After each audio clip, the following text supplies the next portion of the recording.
Oke, bismillahirrahmanirrahim. Assalamualaikum warahmatullahi wabarakatuh. Perkenalkan, nama saya Nuzakia Tasrif dari kelas 3D4 akan menjelaskan jawaban dari soal ujian akhir semester untuk mata kuliah psikologi industri. Adapun untuk soal pertama itu, jelaskan apa penyebab terjadinya konflik. Yang pertama itu, setiap individu yang meliputi perbedaan pendirian dan perasaan. Setiap individu adalah individu yang unik. Artinya, setiap orang memiliki pendirian dan perasaan yang berbeda-beda satu dengan yang lainnya.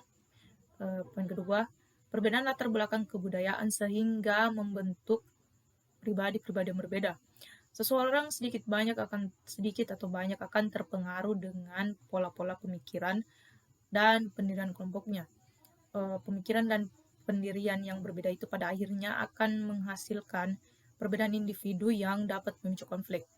Poin ketiga adalah perbedaan kepentingan antara individu dengan kelompok. Manusia memiliki perasaan, pendirian maupun latar belakang kebudayaan yang berbeda-beda.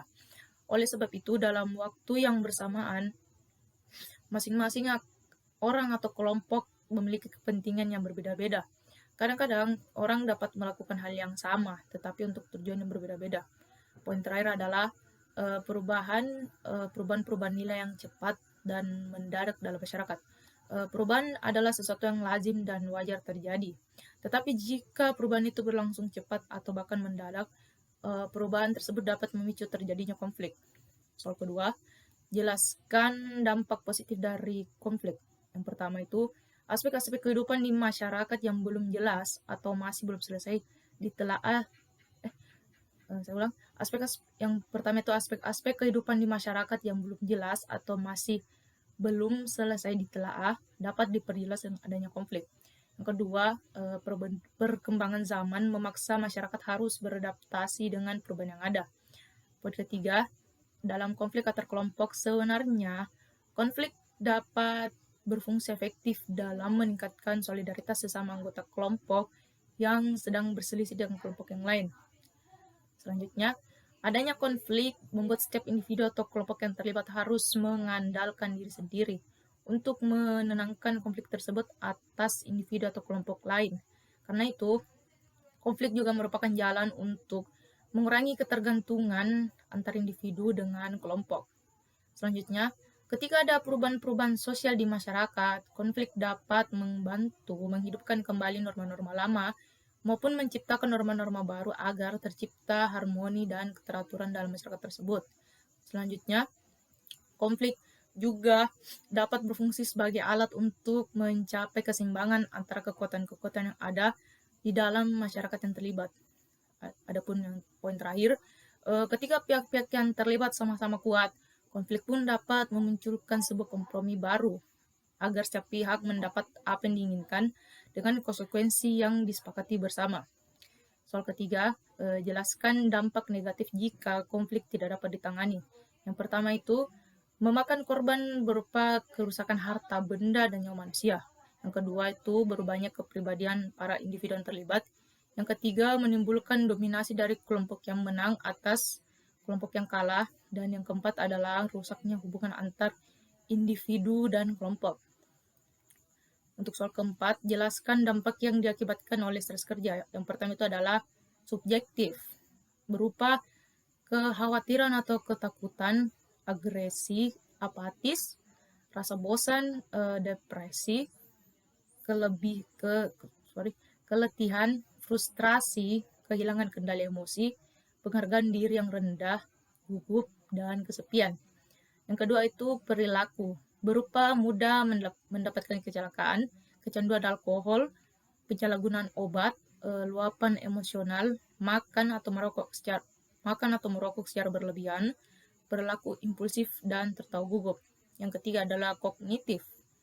Kognitif itu berupa ketidakmampuan untuk membuat keputusan yang masuk akal, daya konsentrasi rendah, kurang perhatian, sangat sensitif terhadap kritik dan hambatan mental. Selanjutnya adalah fisiologis, berupa kandungan glukosa darah meningkat, denyut jantung dan tekanan darah meningkat, mulut kering, berkeringat, bola mata melebar, panas, dan dikit. Yang terakhir adalah organisasi, berupa angka absensi, omset, produktivitas rendah, terasing dari mitra kerja, komitmen organisasi, dan loyalitas berkurang. Baik, untuk soal kelima, jelaskan bagaimana menumbuhkan disiplin pada karyawan. Yang pertama itu adalah mengadakan konseling dengan karyawan. Konseling dengan karyawan dilakukan untuk mencari tahu penyebab menurunnya kedisiplinan karyawan.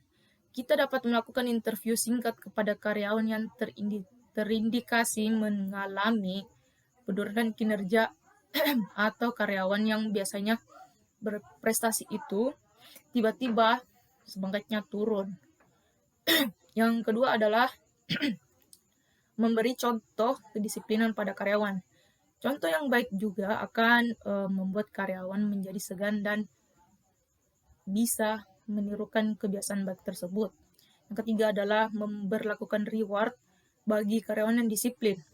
Reward atau penghargaan dapat diberikan kepada karyawan yang tertib, menaati aturan perusahaan, dan memiliki kinerja yang baik. Kita juga dapat memberikannya dengan sistem prestasi bergilir bagi karyawan teladan setiap bulannya. Yang selanjutnya itu menjaga situasi kantor yang kondusif. Situasi kantor di perusahaan dapat mempengaruhi kedisiplinan karyawan. Situasi yang tidak mendukung akan membuat karyawan menjadi malas-malasan dan kurang memperhatikan kualitas pekerjaan mereka. Selanjutnya adalah mengadakan training dan seminar motivasi. Sebagai upaya meningkatkan disiplin karyawan, kita juga dapat mengadakan training yang berkaitan dengan hal tersebut. Misal untuk materi manajemen waktu yang baik atau manajemen cuti yang tepat. Kita juga dapat memberikan seminar-seminar motivasi tentang manfaat memiliki disiplin dan sebagainya. Untuk soal ke-6, jelaskan pada konteks apa karyawan dapat dikatakan memiliki kinerja yang baik. Penilaian kinerja seorang karyawan dikatakan berhasil melaksanakan pekerjaannya atau memiliki kinerja yang baik apabila hasil kerja yang diperoleh lebih tinggi dari standar kinerja. Soal ke-7, jelaskan apa yang dimaksud dengan kepuasan kerja. Kepuasan kerja merupakan suatu sikap positif yang menyangkut penyesuaian diri yang sehat dari para karyawan terhadap kondisi dan situasi kerja, termasuk di dalamnya faktor-faktor yang dapat mempengaruhi kepuasan kerja. Soal ke-8, jelaskan dampak yang dihasilkan oleh kepuasan kerja. Adapun yang pertama itu adalah terhadap produktivitas kerja. Pada mulanya, orang berpendapat bahwa produktivitas dapat dinaikkan dengan menaikkan kepuasan kerja. Produktivitas juga dipengaruhi banyak faktor moderator di samping kepuasan kerja.